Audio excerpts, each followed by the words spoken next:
चाहे वो मृत्यु भोज हो या कोई और प्रक्रिया, उन सबको रोकने का काम किया होगा। समाज में रहने वाले पढ़े लिखे, कम पढ़े लिखे समाज के बड़े लोगों से किस तरह के विरोध का सामना किया होगा। इसलिए राष्ट्रपिता ज्योतिबा फूले कह के गए कि परिवर्तन का जो विरोध है वो सबसे पहले अपने लोग करते हैं। और मुझे लगता है परिवार में भी कई परिवार के लोगों से इस पर चर्चा हुई होगी। अच्छी बात यह है कि परिवार का जो साथी है वो भी इनके विचार से बिल्कुल मिलता है। ये इस परिवार के लिए बहुत शानदार बात है, क्योंकि मेरा तो घर है, मैं जानता हूं। मैं 2-3 जगह अगर कहीं देश में गया हूं तो यही बेल्ट है, यही क्षेत्र है जहां मैं 2-3 बार गया हूं, वरना मुश्किल से 1-2 बार कहीं जा पाया हूं। व्यक्तिगत कार्यक्रम में तो नहीं गया। तो मैं एक राष्ट्रपिता ज्योतिबा फूले की जो इंपोर्टेंट लाइन है जिसमें वो कहते हैं कि विद्या बिना मति गई, मति बिना नीति गई, नीति बिना गति गई, गति बिना धन गया, बिना धन के शूद्र बेहाल हुए। एक अविद्या ने कितना नुकसान किया। हमारे तमाम महापुरुषों को आप अगर देखोगे, सबने शिक्षा को हथियार के रूप में बताया। और क्योंकि ठंड बढ़ रही है, मैं तो एक समय ऐसा था जब सूरज अभी बीच में निकल के मैं ऊर्जा दे गया, तो वरना मुझे बड़ी ठंड लग रही थी। मैं कह रहा था यार सर्दी बहुत हो रही है, कार्यक्रम को शॉर्ट किया जाए। लेकिन मैं तो आपकी हिम्मत की बात देता कि कैसे डटे हुए बैठे हो यार। आप लोग तो मंच की हिम्मत बढ़ा देते हो, अगर आप लोग ना डटो तो मंच पे बैठने वाला वैसे ही जो है। और ये वो लोग हैं जो वैचारिक लोग हैं। इस मंच से क्या क्या नहीं कहा गया अंधविश्वास पाखंडवाद को, क्या क्या नहीं, किस तरह के हमले हुए। एक से बड़ा एक हमलावर, नीचे ऊपर सब लोग डट के खड़े थे। इतने हमले के बाद भी मनवाद अगर ताकतवर है तो हमें चिंतन करना चाहिए कि उसका कारण क्या है। क्योंकि इतना खुल के मनवाद के खिलाफ जब इतने पहरेदार खड़े हैं, फिर भी मनवाद तेजी से आगे बढ़ रहा है और उसकी जड़ें गहरी हो रही है और उसकी जड़ें हमारे घर तक है। तो इसमें एक सबसे बड़ा मेरा सुझाव आपको ये है कि आप अपने परिवार को आंदोलन से जोड़िए, वैचारिकी से जोड़िए। अगर आप अपने परिवार में, यही कहा जाता है ना सबसे बड़ी बात कि भाई पत्नी नहीं सुनती है, अब बताओ घर में झगड़ा कौन कराए। मां नहीं सुनती है, बहन नहीं सुनती है, भाभियां नहीं सुनती है। उसका एक साधारण तरीका मैं आपको बता रहा हूं।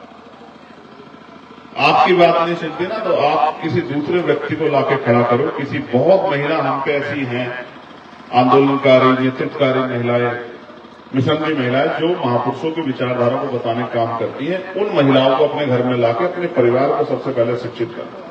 क्योंकि परिवार के अगर 2 पहिए हैं और एक पहिया अम्बेडकरवाद की तरफ को जाता है और दूसरा पहिया मनुवाद की तरफ को जाता है, तो गाड़ी वहीं रहेगी जहां से शुरू हुई थी, गाड़ी कभी आगे नहीं बढ़ सकती। एक परिवार के दोनों पहिए अगर महापुरुषों के रास्ते पे चलेंगे, तभी जाके आने वाली नस्लों को ये रास्ता, ये विचार मिलेगा। अदरवाइज वो उलझ के रह जाएगा कि पिता कहते हैं बाबा साहब के रास्ते पे चलो, फूले जी के रास्ते पे चलो, साहू जी के रास्ते पे चलो, और माँ कहते हैं कि सुबह शाम धूप बत्ती करो, अगरबत्ती करो, घंटी बजाओ।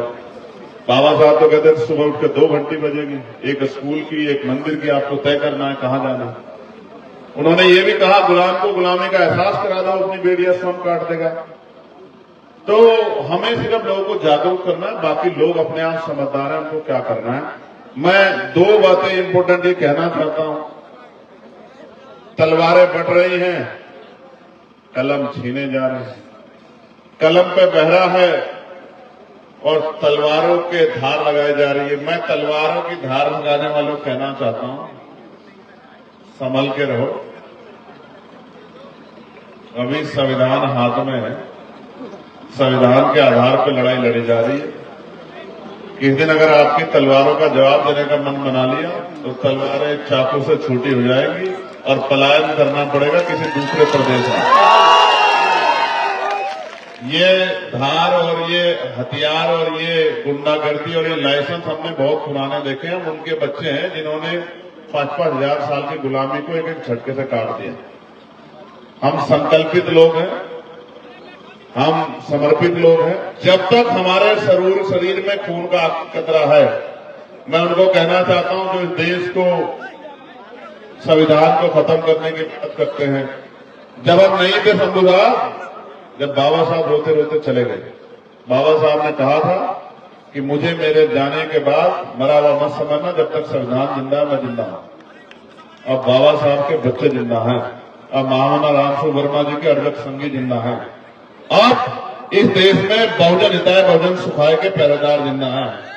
संविधान पे आंख उठाने वालों को ऐसा सबक सिखाया जाएगा कि भीमा कोरेगांव हल्का पड़ जाएगा। भीमा कोरेगांव के बाद नई पिक्चर जो देखी जाएगी वो हिस्टोरिकल होगी।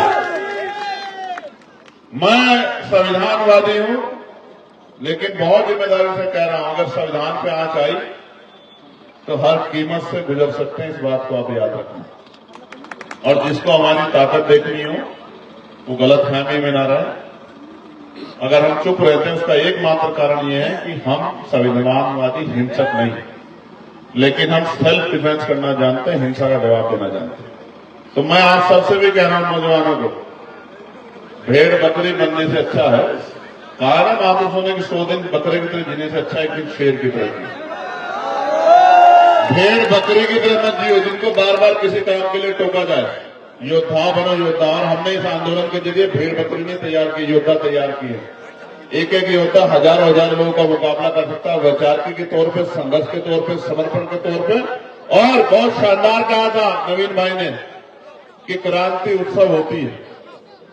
संघर्ष में जो रो पड़ता है, संघर्ष में जो डर जाता है, वो कभी क्रांति नहीं कर सकता। जेल मुकदमे क्या है? जेल मुकदमे, हम जेल मुकदमों से चल करके यहां तक आए और हमने गोली खाई। आजाद अब आज के वर्तमान राजनीति में हमारा जैसा व्यक्ति नहीं होगा जो गोली खा के और फिर से उतनी ताकत से मनोवाद का और तमाम तरह की गुंडागर्दी का उतनी ताकत से सामना कर रहा है, चाहे पार्लियामेंट हो या सड़क। मैं आपको भी कहता हूं बहादुर नौजवानों, हम नहीं आ पाते इधर, आपकी जिम्मेदारी बनती है कि घर से निकल के घर घर जाकर लोगों को तैयार करो।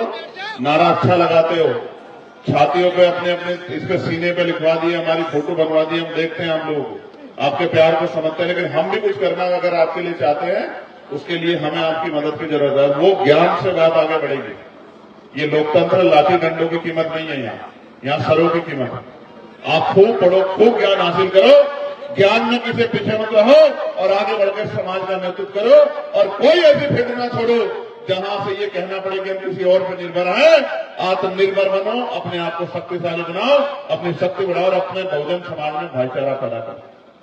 यहां जितने लोग बोले, किसी के पीछे यादव टाइटल लगा था, किसी के पीछे मंडल टाइटल लगा था, किसी के पीछे वर्मा टाइटल लगा था, किसी के पीछे प्रजापति टाइटल लगा था, किसी के पीछे और इधर उधर तमाम टाइटल लगे थे, किसी के कुमार लगा था, किसी के कुछ और गौतम लगा था, लेकिन सब एक ही बात बोल रहे थे कि हम भाई हैं, हम भाई हैं, हम भाई हैं। आपकी समझ में आना चाहिए कि हम भाई हैं, हम विचार के भाई हैं, हम विचार के भाई हैं, हम अपने महापुरुषों के सिद्धांत के भाई हैं।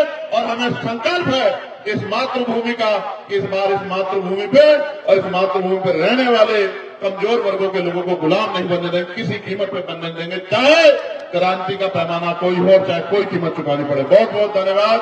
जय भीम, जय भारत, जय संविधान, जय मंडल, जय जोहार, जय लोकतंत्र, जय विज्ञान।